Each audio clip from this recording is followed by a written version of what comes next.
ഞങ്ങളുടെ മുറ്റത്ത് നിന്ന് ഒരു കമ്മൽ ചെടിയാണ്. അപ്പോൾ പൂവ് കണ്ടാൽ എനിക്കെടുത്ത് കളയാനും വയ്യ. അന്നേരം ഇതങ്ങ് ഒടിഞ്ഞു പോയി. പിഴുത വഴിക്ക് അവിടെ ഇച്ചിരി വൃത്തിയാക്കണം. അന്നേരം ഈ ചെടി ഞാൻ അവിടെ നിന്ന് പിഴുത് ഞാൻ വെള്ളത്തിൽ വെച്ചിരുന്നു. ഞാൻ ഇത്ര നേരം ഈ ബക്കറ്റിൽ വെള്ളത്തിൽ വെച്ചിരുന്നു കേട്ടോ. ഞാൻ എടുത്തുകൊണ്ടൊന്ന് വൈകുന്നേരം ആയപ്പോൾ നമുക്ക് ഈ സൈഡിലങ്ങാനൊന്ന് നടാമെന്ന് വിചാരിച്ചപ്പോൾ അരി ഇങ്ങനെ വീണ് പൊട്ടി പൊട്ടി കിളിച്ചു കൊടുക്കും കേട്ടോ. പിന്നെ ഇവിടെ എങ്ങനെ ഒന്ന് നടാമെന്ന് വിചാരിച്ചിട്ടുണ്ട്.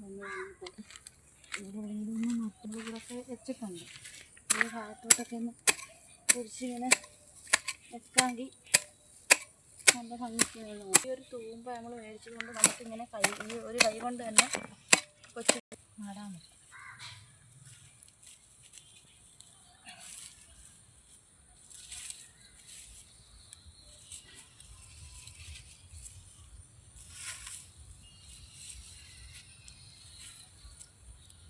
ഇവിടെ നിൽക്കട്ടെ.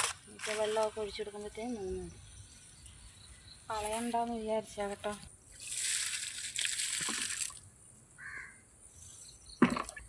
എൻ്റെ ചാനലുണ്ട്. അപ്പോൾ നമ്മളിവിടെ ഒരു ശംഖുപുഷ്പം ഞാനിവിടെ ഇങ്ങനെ കെട്ടി ഇങ്ങനെ മേലോട്ട് വിട്ടിരുന്നേ. അപ്പോൾ അതുകൊണ്ട് ഇവിടെ മേലെ പിടിച്ചിട്ട് വെള്ള ശംഖുപുഷ്പമാകേണ്ട പൂവൊക്കെ ഉണ്ട്.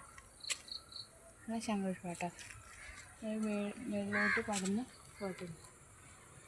അപ്പോൾ എൻ്റെ ചാനൽ ഇഷ്ടപ്പെടുകയാണെങ്കിൽ ഒന്ന് സബ്സ്ക്രൈബ് ചെയ്യണം കേട്ടോ. ടാറ്റ.